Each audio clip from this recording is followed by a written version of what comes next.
Hello and welcome to By the Way. I'm Beth Cooper. And I am Jim Earleywine, not Stacy. I may have, if I, introduce myself as Mr. Stacy Earleywine.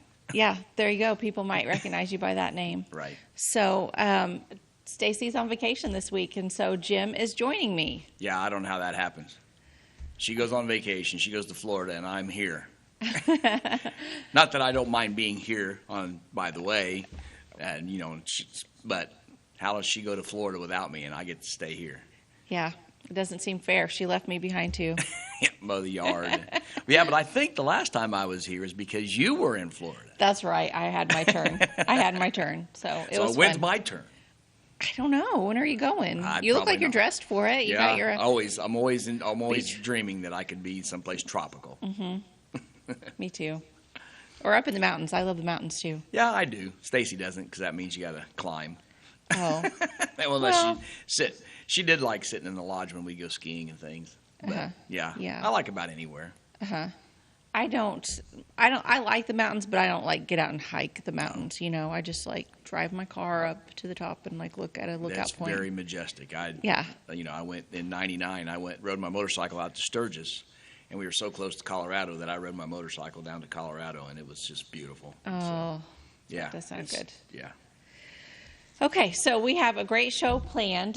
Today we're going to talk about famous inventions. But we always start the show off with an ad. Stacy usually has a really cool magazine or a catalog, and I don't have one of those today, but I did pull a really cool ad that we're going to look at.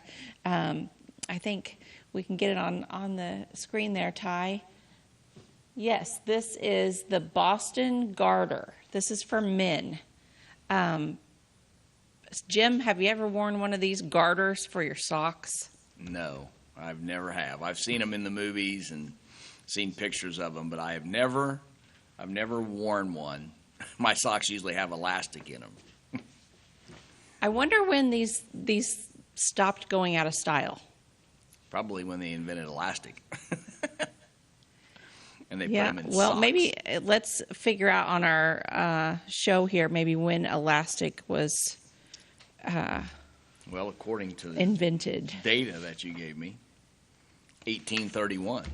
Oh, okay. So I wonder. I don't have an ad. I don't have a date for this ad, but this does say "Designed for men who demand distinction in everything they wear." Yeah. Now I can't imagine, because of the movies and things that I watch in the era, I would think it would be in like the 30s and the 40s. Yes. Possibly. So I think of White Christmas and Bing Crosby. So even though elastic might have been invented 100 years before that, they were still wearing these things, and I don't know, maybe they were for looks. But if you got your pants on, you can't see them. So I don't know what. Right. I think they would be terribly uncomfortable. Well, I don't know. Possibly. So. Yeah, I don't know. Okay. They went out of style in the 1960s. So interesting. Okay. Yeah. All right. Well, I just thought that was kind of a cool little ad because that's just something that you don't really see. But, I don't know. Garters for men. I don't even think about those. Keep your socks up. Yeah. I do hate it when my socks fall down. Right. And when I'm wearing dress socks and they do fall down, it's uncomfortable. But I guess I just really hadn't even imagined like life before elastic. Yeah, who thinks about that? Yeah, no, not me. Until I see an ad like that, and then I'm like, what? Happens. Yeah, it's just there. My elastic stretches out on my underwear, and I don't like that. And so yeah, that doesn't sound good. Yeah, so when that stuff gets bad, it's just bad. But right. But we take it for granted. I think a lot of things. Oh yeah, we're going to figure that out today. We take a lot of things for granted. So when I started reading about inventions, it said that a lot of things were invented by accident. I believe that. Yeah. Yeah. I think that some things just you just happen upon them and they're like, hey, this works. Like the guy that invented the safety pin, his name was Walter Hunt. He did it just to get out of debt. He paid for a $15 patent just to hopefully sell some of these and get out of debt. And then he ended up selling the patent for $400. Huh. Interesting. I don't Safety think. pin. Yeah, safety pin. And again, that's one of those things that like you don't really think about like not ever having. Right. So, Well, we don't. Yeah. right. In a conversation with my dad, my grandmother was born in 1901, and she lived to be 97. Ooh. And he asked her one time what she thought the greatest invention in her life was, and I think she said electricity. Oh. But we got to think about, that there was a time when we didn't have electricity, and a lot of even when it was invented, it wasn't everywhere. And I remember Stacy and I going down to the Biltmore estate in, was that North Carolina or South Carolina? I think it's north. I think. But they had an in-ground indoor swimming pool in the basement, and I remember seeing that it had underwater lights in the swimming pool. And that place was built. Was being built in the late 1890s and was finished in the early 1900s. So that's just when electricity was being invented, let alone lights and being waterproof underwater. I found that pretty amazing. Cool. But most places didn't even have electricity to their homes yet. Right. And so that was interesting. So yeah, she thought in her lifetime, being born in 1901, the greatest invention she ever saw was electricity. So, and again, we take it for granted. Yeah, we do. Another thing we take for granted is chocolate. I take that for granted. That hasn't always been here, but I found out that chocolate actually was invented a lot earlier than I really realized. Because, it's natural. It grows from cocoa beans, right? And so you think probably even the Indians kind of had some form of chocolate maybe. But I don't think they had, like, real chocolate, like powder. Like, they probably ground it up, and used it as some kind of seasoning of some sort. But I don't know about chocolate. I watched a program one day about how they harvest the cocoa beans, and if and the sheer number of cocoa beans that they have to harvest to make just the least little bit of chocolate is pretty amazing. And when I saw that, and I saw how many cocoa beans it took just to make a small amount of chocolate, he's like, okay, they're harvesting a ton of this stuff all the time, and the earth just keeps repopulating it. And you would think, and it hits me always. It always hits me right around trick or treat, Halloween, because we're going out and we're buying tons of it, and giving it away, and that's just one day a year, right? Or one time of the year. But people are consuming this stuff. I know, I'd probably take in a chocolate bar at least once a week, not to mention the snacks and stuff, but. And if you start to think about how much cocoa is harvested to keep the whole world in chocolate, it's astounding. It is, yeah. When you think about it like that, and how labor intensive it is to get it. They have to knock it, they have to break it open, and then they have to let it dry, and it was amazing. But yeah, chocolate. When we take it for granted that it's just there, we can get it off the shelf, but. When we think about the amount of work that it goes in, it's amazing. Yeah. Well, 1730 was when the Baker Chocolate Company began. Wow. That's a long Which time. I think that Baker Chocolate Company is actually, or maybe it's just like when you go down the baking aisle at Walmart to buy chocolate for like a dessert, there's Baker's chocolate, I believe, or maybe it says baking chocolate. I think it says Baker's. It might. I think it's a brand. I'm not much of a chef, and I don't buy a lot of it that way. Or I don't know if I've ever bought it that way, but Right. Well, I thought that was interesting. Yeah. And not very long after that, in 1760, roller skates were invented.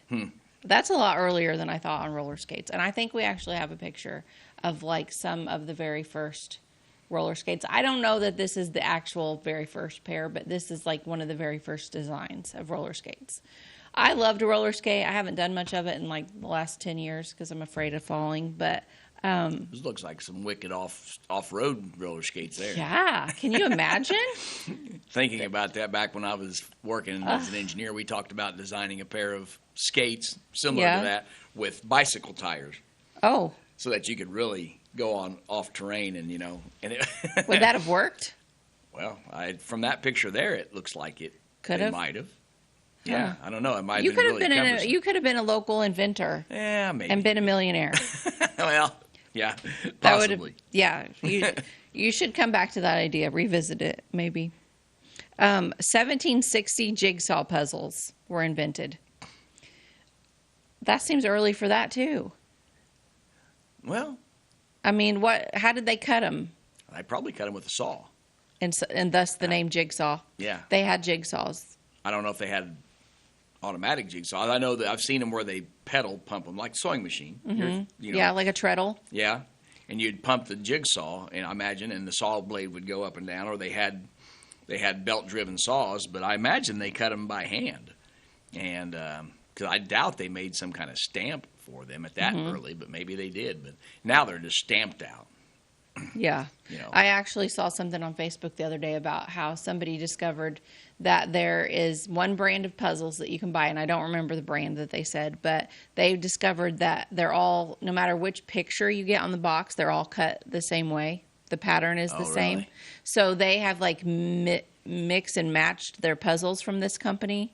So like it looked like it was like a dinosaur or something, but then it had the head of a mermaid, and like they just like played around with their puzzle pieces to like make their own. Interesting. Because it all fit together the same way from the same company. And again, I had an idea. You know, now they make them where like they're all white or they're all black. They're all one color. Yes. I had back in the day. I had an idea of making them out of plexiglass Oh. and just making a clear plexiglass puzzle. Well, someone would buy it. Somebody would. Because, like, people that are into puzzles, they want them harder and harder and harder to do. I just tried to do one, like, 2 weeks ago with Carissa that somebody had gotten her for her birthday, and it was all white, but it had a black and white design on it that you could color. So after you put it all together, then you could take your coloring, your markers or your crayons or whatever, and, like, color the picture. Yeah, so you couldn't just hold the box up like I do. I cheat. I put the box up so I can see the picture. Oh, yeah, we did that, but it was still – so she gave up within, like, I don't know, 20 minutes, and I sat there and I was like, I'm really good at puzzles. I'm going to finish this sucker. So I laid it all out. I got the whole rectangle border done, and then I got 2 sections of it that were probably about that big, and I quit. Because it was really, truly the hardest puzzle I've ever done in my life. And no one was helping me with it. And I have, like, very limited time to do anything because... Did you ever done the 3D? The 3D? No, I've seen those, though. Stand up. I have never done one either. I guess maybe I need to do one now. Yeah. Well, anyway, we have a whole lot more inventions to talk about, but we're going to take a quick commercial break, and we'll be right back. At your locally owned Napa Auto Parts stores in Flora and Louisville, you can count on experts to have the solutions to keep you running on the road or in the field. More than just your car, the Napa Auto Parts stores in Flora and Louisville carry a large inventory of Napa products for farms, heavy trucks, and just about everything that moves. Experienced associates understand your needs and are ready to help with the perfect part at a great value. That's Napa Know-How at your locally owned Napa Auto Parts stores in Flora and Louisville.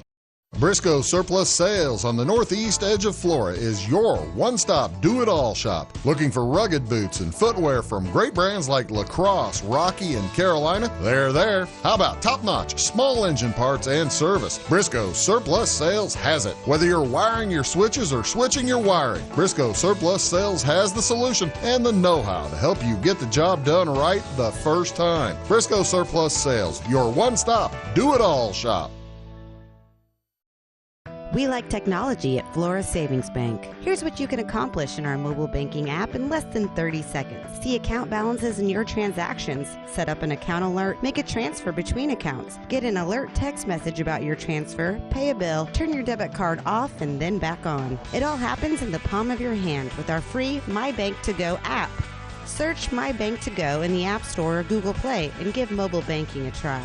Flora Savings Bank, member FDIC and equal housing lender.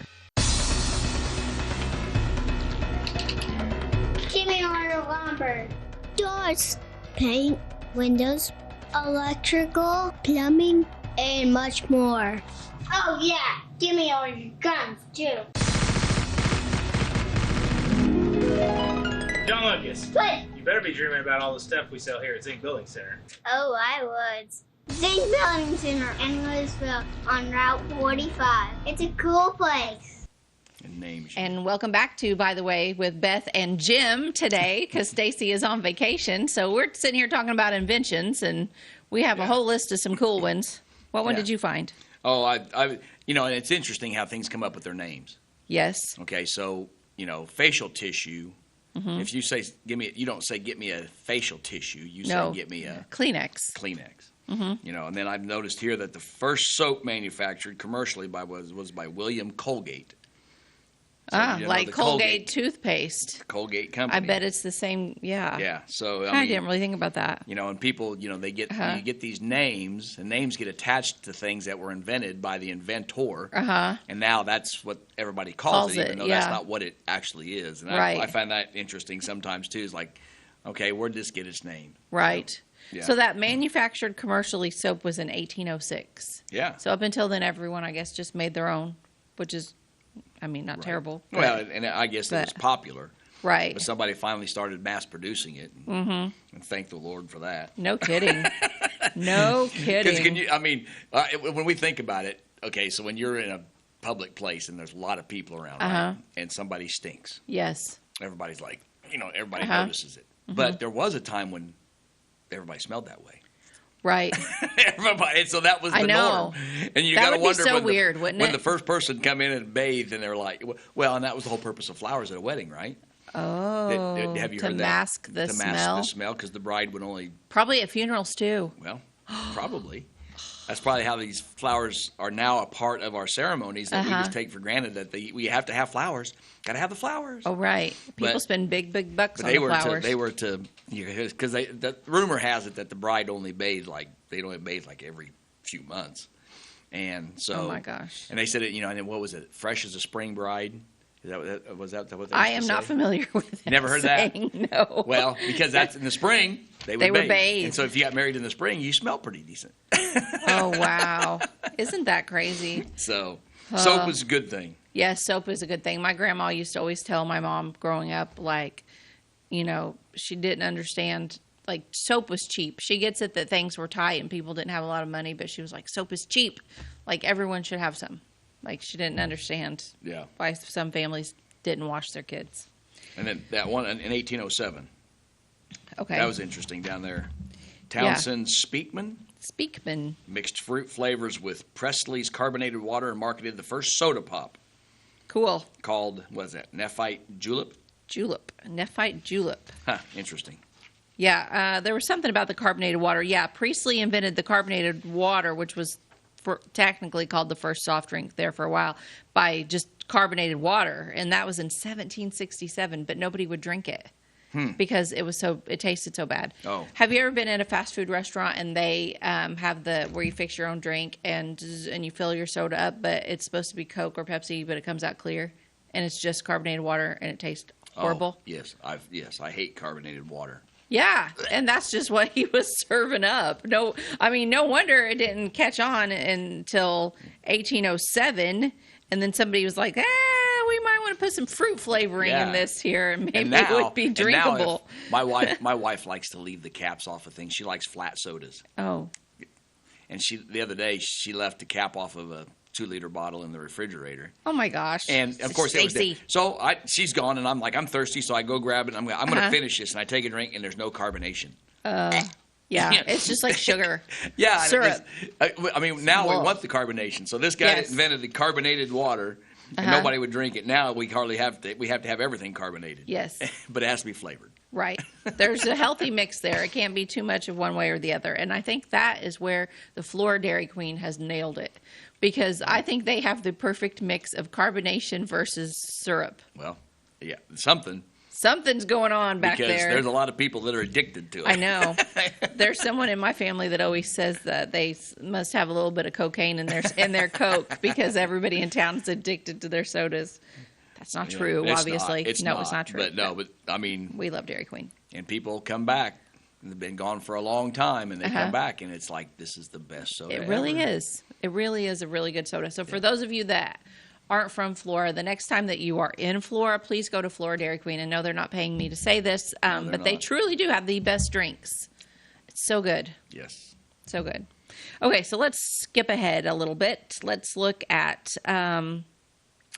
In 1825, there was plans for a home refrigerator or an ice box and heated bath.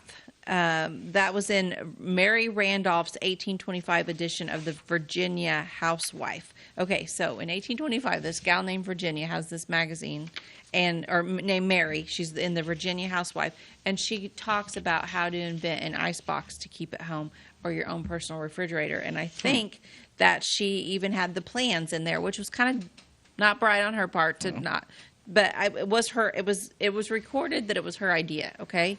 That's in 1825. Then jump ahead to 1834.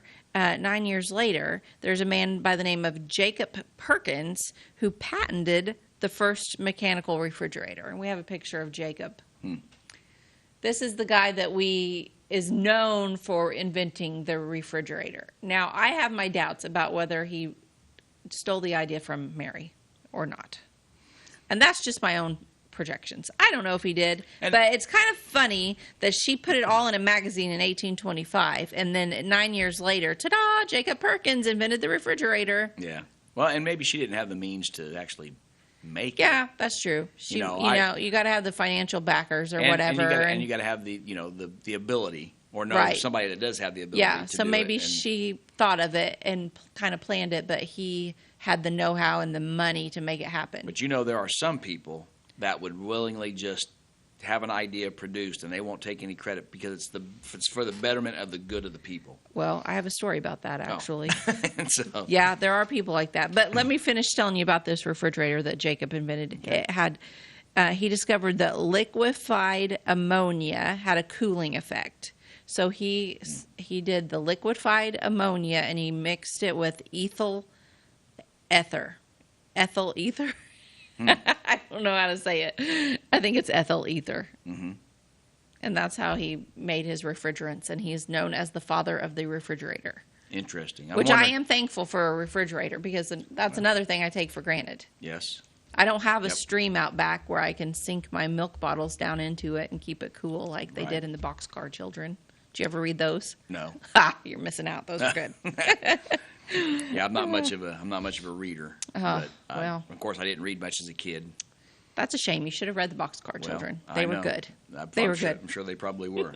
But anyway, let me tell you a story about people that do it just for the betterment of the community. So Jason's grandfather invented, and I may get this a little bit wrong, and his family would have to correct me, but he invented the first four-wheel drive combine. Okay? He built it at their house. They live south of Johnsonville, on the road out towards Union Grove Church Camp and like the countryway to Wayne City, out there on a little farm. And super nice guy named Hobart Weaver. And he invented this four-wheel drive combine. It was a big deal really big deal for the farmers. Mm-hmm. Well, John Deere up in Moline caught wind of it. This is, I think I'm getting the story right. And they decided to come down and take a look at this. And Hobart, just being the nice guy doing this for the betterment of all farmers, was like, yeah, I'll show it to you. Showed it to him, showed him how he built it, showed him everything about it, okay? And they asked him to, I think they asked him to go up to Moline or asked him what they could, give him for his design or whatever. And he said a steak dinner. And I think they took him out for a steak dinner. Wow. And that was that. And now there are four-wheel drive combines everywhere. Yes. And awesome. Jason's family is not millionaires. They got nothing.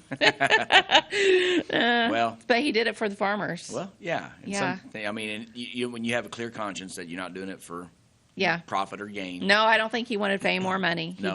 He just wanted to help people. But yeah. Mm-hmm. So interesting. Hey, just give me free tractors for the rest of my life. Yeah, no, he didn't ask for anything like that either. And I mean, I'm bet as much money as they probably made off of his design, they could have given him the world, I think. Oh, but, yeah. Oh well. Interesting. Yeah, but speaking of John Deere, one of the things on my list is in 1837. That is when John Deere, the man, the actual man, before the company was named John Deere, the man, he developed a modern plow, which could be used to break up the western prairies.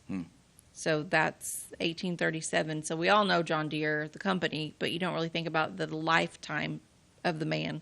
So 1837 is when he hit the ground running. Let's see, what else did I have notes on? 1842, postage stamps with adhesive was introduced in New York City. Okay. You So- have to lick them? Yeah, you could lick them. I wonder how they did it before. You taped them on? What'd you do? I don't know. Maybe it was a stamp. Maybe you had to stamp. Oh, maybe.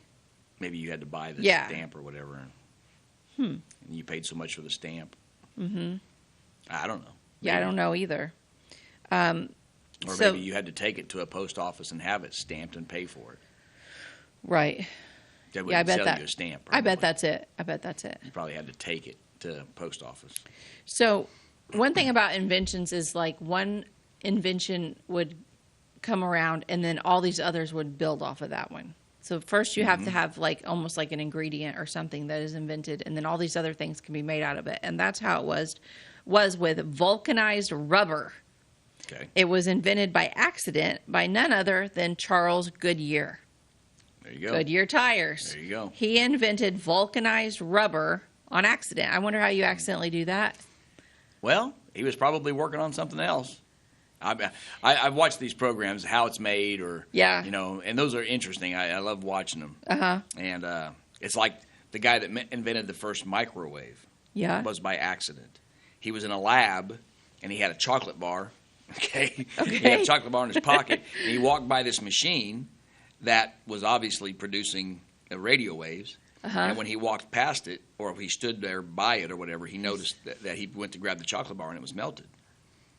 And he said, okay, something's creating this energy that's, Yeah. and it was by accident. He just happened to walk by this machine, and he's like, well, okay, if that will radiate, you know, the energy to melt the Right. chocolate bar, let's What just else will it contain do?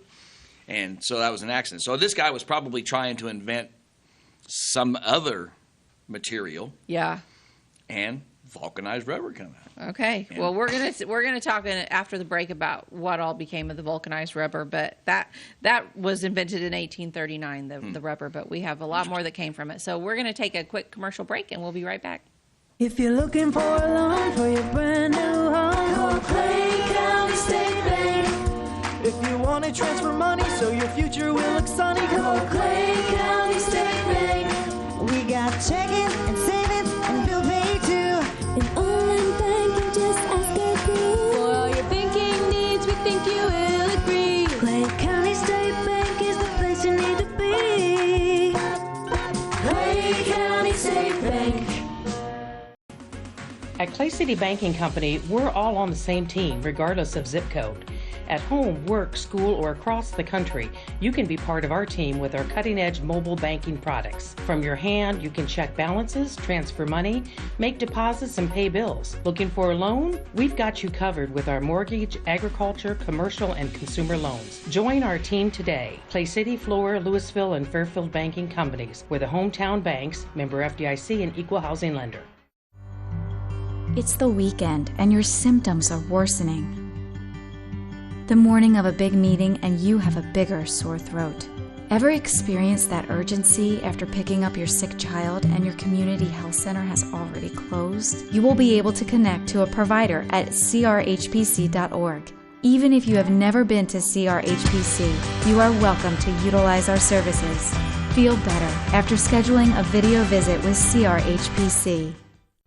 Tomorrow. Some fear the uncertainty it brings. Some trust the promise it holds. At Grinnell Mutual, we are always looking forward to tomorrow, growing and innovating. So even if the plans you have for the future aren't the same as the plans that the future holds for you, you can be ready.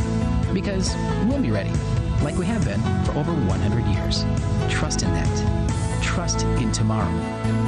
Talk to your mutual agent today. Your local agent is on the square. Louisville, Clay County Farmers Mutual Insurance. And welcome back to By the Way with Beth and Jim today.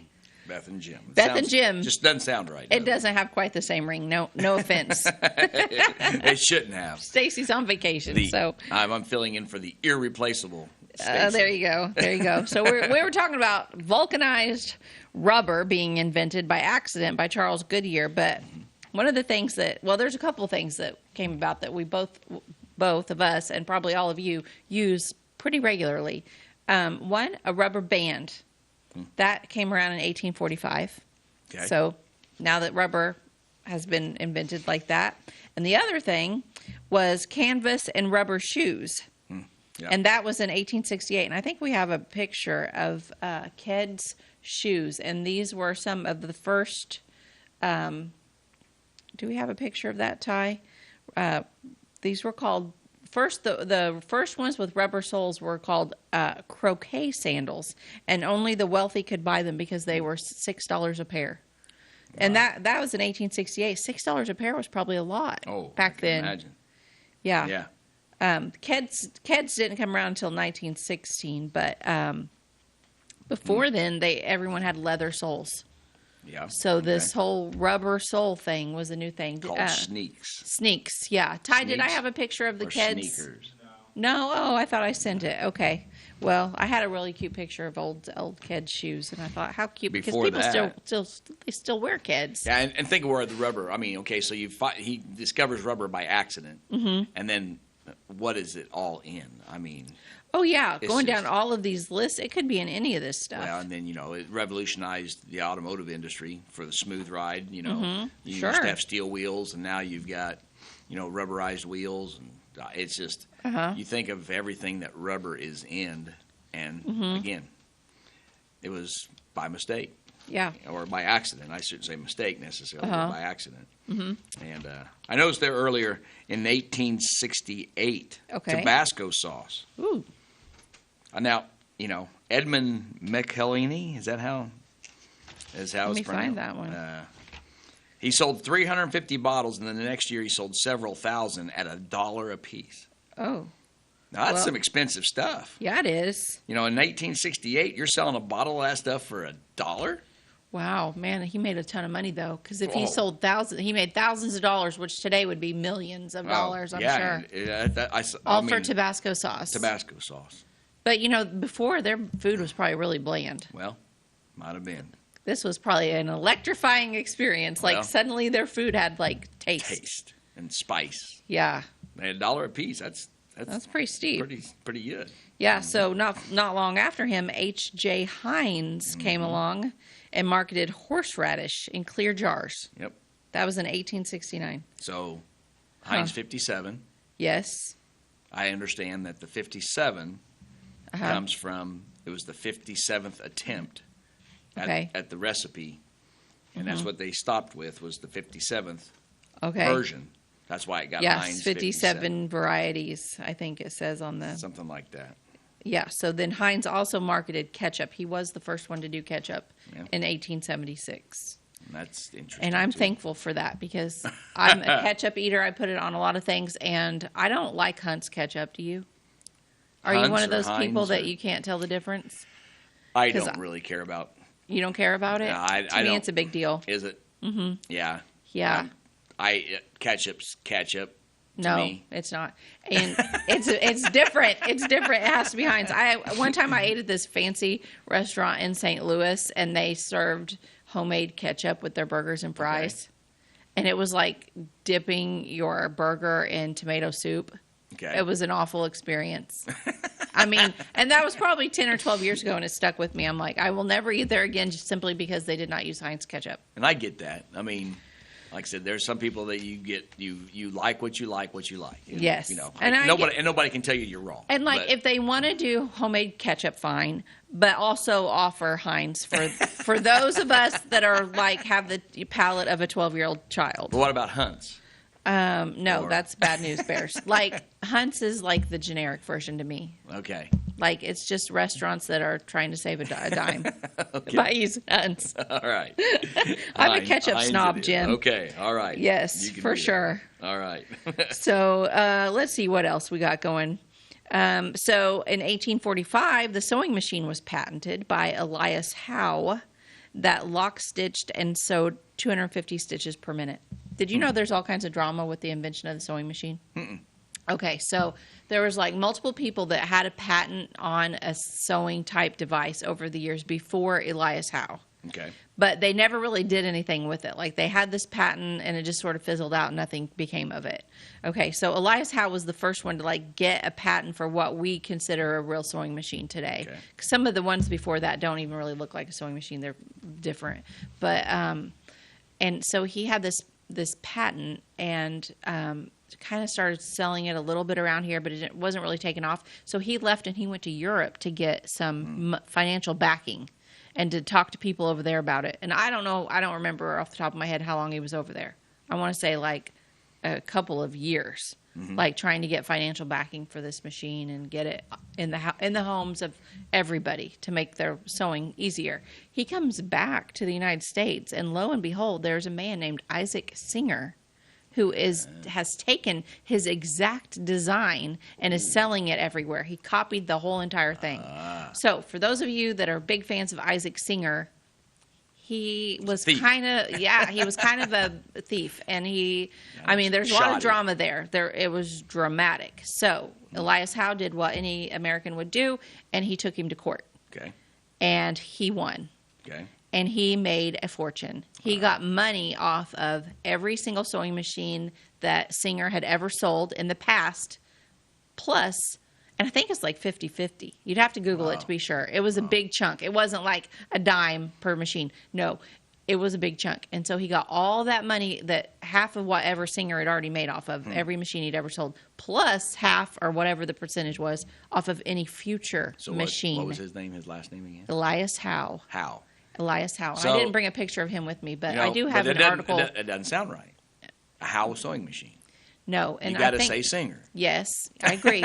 And I think for a while the company's name was Singer Howe or Howe Singer or something. They kind of, but eventually I think they each went their own way. But Elias Howe, he made an equal amount of money or close to equal. Again, I'd have to Google it because I wrote an article for this for my other job at nancysnotions.com about the drama with the invention of the sewing machine. And yeah, he made just as much money, but no, he is not a household name. No, like, raise your hand if you've heard of Elias Howe. I have, only because I researched it. Nobody else probably knows much about poor little Elias. Good inventor. But, yeah. But it ended up earlier in 1866 then, sewing needles made by machine produced uniform shapes not possible before. So I guess those were hand machined needles before?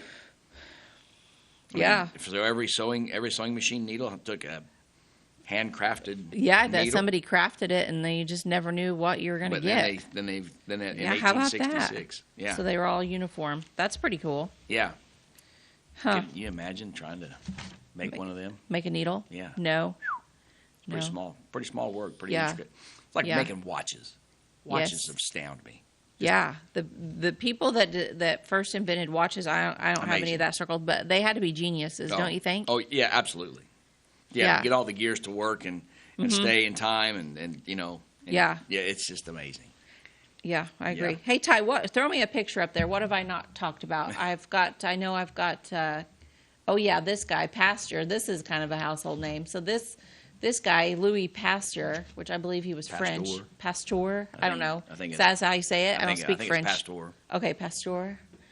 He invented pasteurization. So, like, we all drink pasteurized milk. So we're drinking clean milk without germs in it. But he also invented many vaccines. I don't know if anybody knew that part. He invented a whole bunch of vaccines. And that was important, too, because diseases were raging at the time. Oh, yeah. Did I say a year for him? Let me find where I had him circled. 1857 on there. On the picture. Is that, what's the EN stand for? Is that? I think that just means like approximately. Okay. Oh, that's when that picture was taken, possibly around 1857. So he was the first one to introduce a vaccine against rabies in 1885, and that was a big deal. Okay. I mean, my gosh. Yes. Can you imagine dying of rabies? You don't ever hear of that happening these days because nobody does, but people did back then. Oh, yeah. I mean, this guy's really a hero, really, when you think about it. He saved a ton of lives. So. And how many things come out of the vaccines and medications come out of food product and trying to develop a food, and then they find out that it's got this Yes. It's got this byproduct. And, so, interesting stuff. Yeah, very cool. And then Vicks Vapor Rub. Do you like Vicks? Okay. Well, I remember as a kid, my mom would slather that all over my chest when I had a head cold, or something. And like I said, it's when we go into, like, use it when we're doing mud outs and, there's a lot of mold and stuff. Put Vicks underneath your nose. Oh, so really? It masks the smell of when you're going into that house with all that mold and decaying, stuff, gosh. food and stuff. So, yeah. I never thought about that. When I've been It's on like mission a trips, life they'll hack. say, here's the Vicks. I was like, what's this for? So put it under your nose. And then you're smelling the Vicks instead of the decaying the decay. rot. And Oh, my everything. gosh. Well, thank goodness for this guy. Let's see a picture of him, Ty. We've got the founder. This is Lunsford Richardson.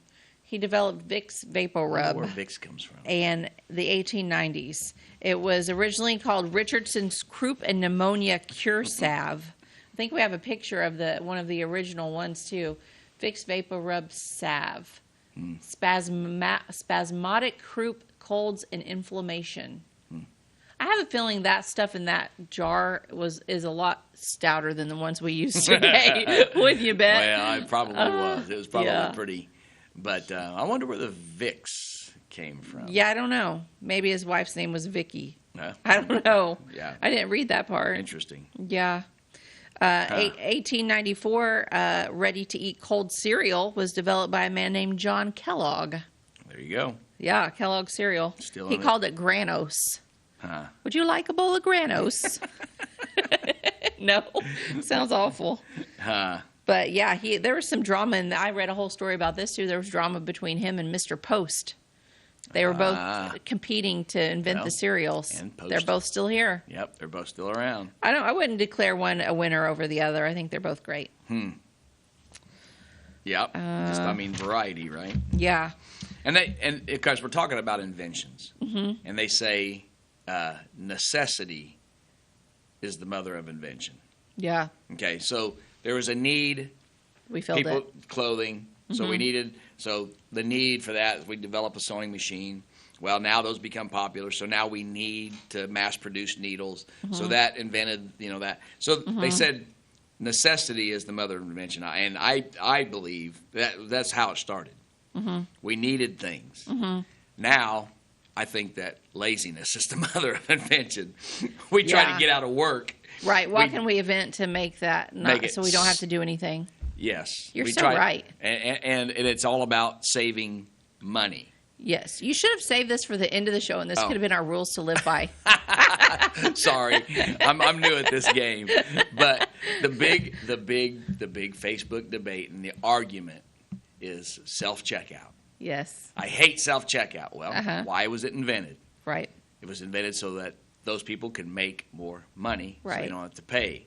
Right. So now we're either inventing it because we're lazy or because we don't want to do the work. Thank the Lord for heavy equipment. I get it. This past week or last week I went on a mission trip down to Mayfield, Kentucky.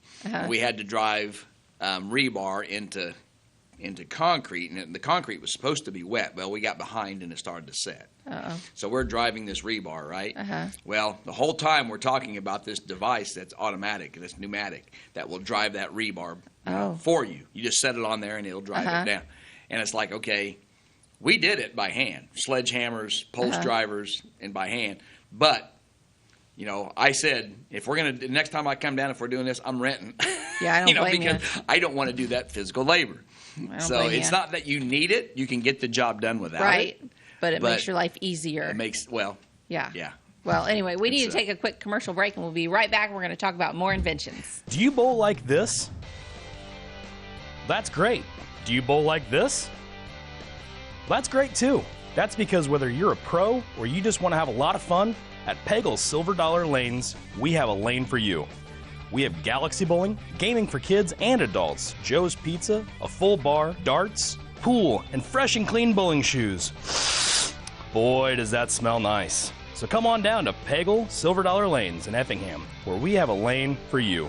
My name is Robin Stanford. I own Stanford Marketing. It's a promotional products business along with an embroidery business. And we do custom hats, t-shirts, anything, you name it, we can make it. People like that we do stuff in-house and we can actually make things here and that we're not contracting the work out to other places. We never say no. We always try to find a way to do it. If anybody can do it, we can do it. We are hardworking women, that is for sure.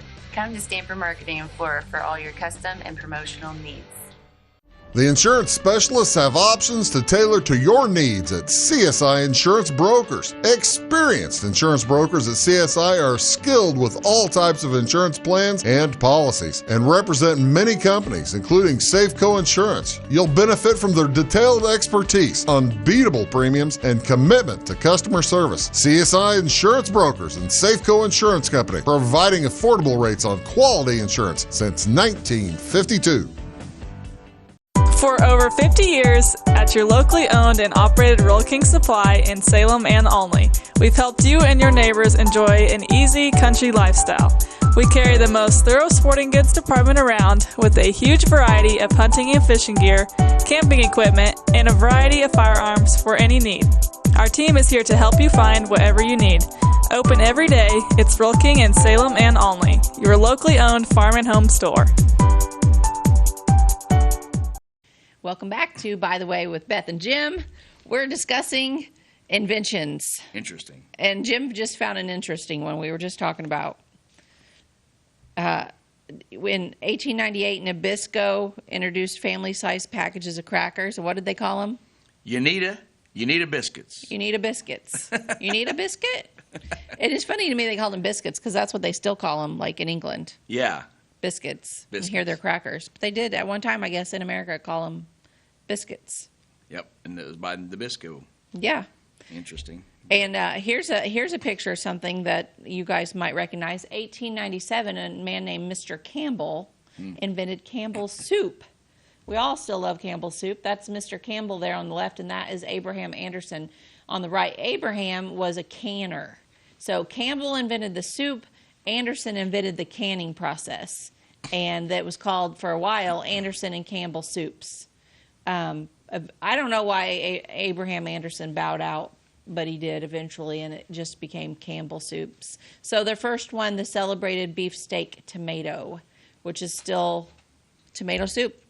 We still have it on our shelves. And you know, you ask that question, and sometimes when the businesses get so large that one party can handle it and the other party can't, and so they're like, right. I'm stepping aside. Right. I can't take this pressure. I can't take this stress. Right. I don't want the stress. I don't. You know, it's causing me. I do know of a couple of gentlemen that you know, they were in business together. They were brothers, and one brother, he could handle the business side of it, and he could handle the stress, and he didn't let it take him down that bad path and the temptation and the money. Right. But the other brother's like, I can't. He said, I can't deal with this, and he sold out to his brother and got away from it. Yeah. So sometimes when you say, you know what it's happened, a personality thing. A lot of times, you know, and he didn't want that part of it. Right. You know, but okay, I'll take my whatever. Yeah. I get from it, and I'll go. Right. Some people are just good at one thing, but not the other. Like they might be good at inventing canning, but not good at business. Or they might, like I know some people who are very artistic, and they've had tried to do an art business with their art or something. Well, they're really good at art, but they're really bad at business. Right. And the whole financial thing was, kind of went into the toilet. So it takes a special person to be able to balance everything there is to run something like this. Yeah. And so that when, be successful. So one person says, "Okay, I'm out. You can have it." And, and they go on with life, and they're perfectly content. Right. Oh yeah. And then, it's like people in Hollywood that get out of acting and then they just take their money and run and they go live a normal life. That's what I would do. I'd make one movie and I'd make a little bit of money, and then I would come back to Clay County and I would live. And they get bashed for it. Yeah. No, good for them for getting out of there. That's a whole other episode. Yeah, about the evils of Hollywood. But I'm sorry. Okay, so we were talking about Vicks Vapor Rub, and while we were on commercial, Ty Googled for us why it's called Vicks and not Richardson's now. And Richardson had a brother-in-law named Joshua Vick, and apparently they decided Vicks Vapor Rub had a better ring to it than Richard's Croup and Cough or whatever it was called before. Croup and Pneumonia Cure Salve. So they Yeah, shortened the name. and then we were debating or discussing whether or not his brother-in-law had a part in the business, or if he just used his name. Yeah. So either way, I hope he got a cut of the money if they used his name, even if he wasn't in the business. Well, I started, when I was researching this show, trying to find an inventor that came from Clay County, to tie all of these inventions to Clay County. Guess what? I couldn't. I didn't come up with anything significant that was invented in Clay County, except for your. Yeah, and that was actually Wayne County. Wayne County. Close. And also, I'm going to say something really cool about my brother and his brother, or about my husband and his brother, Jason and Craig Cooper. Years ago, they invented a part for a car. They were redoing a truck, and they were taking. I don't remember the whole story. They were taking something out of a Toyota, but they wanted to put it in a Chevrolet or something, or vice versa. And there was no way to do that, so they invented the part to make it where you could take, I think, an engine or something out of one and put it in the other. And then they went and they met with some people about patenting it or whatever. And basically, the amount of people that would ever buy this product is probably 1 in a million.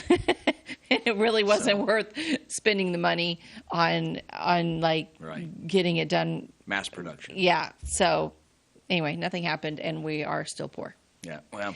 But that's okay. They are smart enough to do it, though. That was cool. They did invent an actual thing that worked. Now, I know it's not Clay County, but I understand that Miracle Whip salad dressing was invented in Salem, Illinois. I think that is correct. I think I had that written down somewhere. And the guy had a restaurant, and he had his own salad dressing. He developed it, and is it Kraft? Is that who does? I think so. Miracle Whip. Yeah. Kraft Miracle Whip. They found out about it, and they bought it. Rumor has it, if I recall right, he sold it for $500. The recipe. See, that's kind of like the Hobart Weaver and the steak dinner thing. But if at the time he needed to be out of debt or something, and he needed $500, and back then, probably when it was invented, that was a lot of money. Yeah. But I love Miracle Whip. Oh, I do too. I prefer that over mayonnaise. It's got a different flavor to it. And I like it. But I understand it was invented in Salem. That's close. Yeah. But, and working for North American Lighting for years and years and years in the automotive industry, they were always encouraging us to try to come up with ideas to patent. And I was involved in designing something. It was an adjusting screw, what we call them. And I didn't get a patent on it. My name wasn't on the patent, but it was on some other kind of design, a design team or something. Yeah, I got recognized for that. Look at you, that's awesome. But of course, you don't get anything out of it because you're working for the company, and and that's what you're supposed to do, right? You're right, that's your job. That's what they paid you to do. Yeah. So, that's sad. But they're in the offices up in Detroit and stuff, they're constantly applying for patents on things, and. But I don't know. Like I said, I was when I asked you if there was anybody local.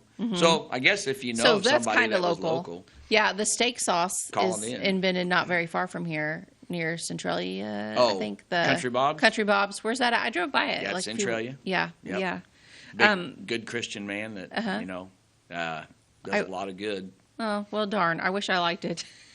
I love it. I'm an A1 gal. I'd rather use it. My wife's an A1. She can't. She'll order a steak, and before she even tries it, she dumps A1 all over. Oh, yeah. Me too. That's why all right. She and I are so much alike. Makes you happy. Yes. Okay. Well, so as in searching for things that were somewhat local, I found some that were statewide. So we're going to narrow it down to Illinois. The first remote control for your television was from the Zenith Radio Corporation, and it was called Lazy Bones. And the first one was attached to the television by a wire, but you could hold it from your chair. And what do you call it? The remote control? Yeah. Lazy Bones? No. I don't know my wife to this day. Oh, what do I call it? I call it a remote control. Okay, my wife does not. The buttons? The clicker. Oh, the clicker. Because it would click. Oh. And her dad would say, "Hey, get me the clicker." Oh, funny. And to this day, we're sitting there watching TV. And she still asks for the clicker? "Hey, throw me the clicker." That's funny. No, I don't call it that. I just say remote control. But I think we have a picture of one of the very first ones. Yeah, the Zenith. That's for color TV. There's the mute button you were looking Yeah, for. yeah, I was looking for that earlier. Interesting. Yes. In Illinois. Yes, in Illinois. And another thing, when I talked about the whole Kellogg and Post thing between the cereals, that was also in Chicago. Mr. Kellogg was in Chicago. Makes that sense. was an Illinois thing. If you're going to do anything, you're going to probably take it. Yeah. I don't even know where the nearest patent office is anymore. Yeah, I don't know either. And then the Vapor Rub, he was also from Illinois. Okay. And then this one was an interesting one. The first zipper. Okay. I saw that. Yeah, that was also from Illinois, and that was a Chicago inventor named Whitcomb Judson. And it was called a clasp locker. It was a little different than the zippers we know and zip today. It was a complicated arrangement of hooks and eyes designed primarily for shoes. So it made lacing boots a lot faster. And this is my favorite one from Illinois. And I'm thankful for this. It was a woman that invented this, and it was the first dishwasher. Her name was Josephine Cochran, and she was a wealthy socialite from Shelbyville. So not too far away. You know, I brought a dishwasher home one day, and the wife said I couldn't keep her. Oh, Jim. And the other one I had from Illinois was the red Solo cup. Oh. Yeah, we all drink out of those at like every barbecue ever. Yeah. So that was Chicago's South Side in the 1930s. The red Solo cup. Interesting. It's hard for me to talk about that without singing the song. What song is that? Red Solo cup, I lift you up. Oh, is that Yeah, it's a country song, Jim. And well, I'm not going to sing the whole thing, but.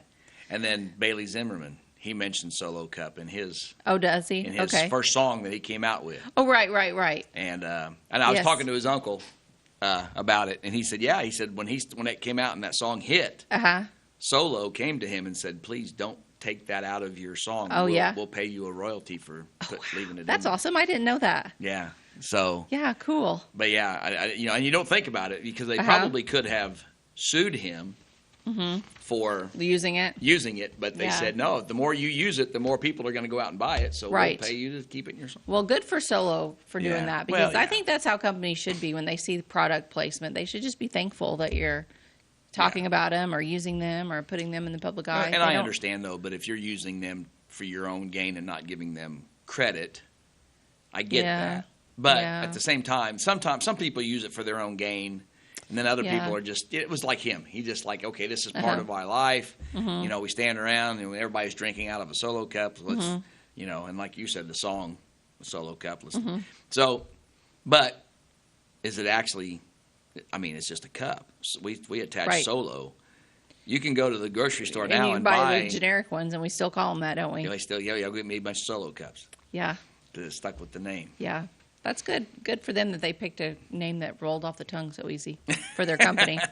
That was smart. Go give me a Kleenex. Yes. So already our show is over. We've talked about these inventions and it flew by. And I do not have a book full of wonderful quotes like Stacy does to end the show with. So yeah. She stole that from me, by the way. Yeah, I know. She told me. She's claimed it as her own.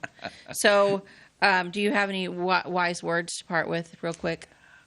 Well. Putting you on the spot. I don't know. You put me on the spot. I'm thinking, don't worry, be happy, because always on like every episode, that's basically what words to live by boil down to. Yep. Don't worry about things. Just be happy. And I guess one thing, it was a songwriter had quoted something. He said, "It's hard to lust after the things you want when you're content with the things that you have." Right. That's so let's true. just be content with the things that we have. And if we come advice. up with an idea and somebody steals our idea, well.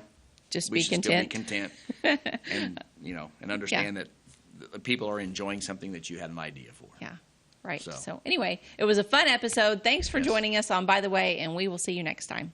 Bye-bye.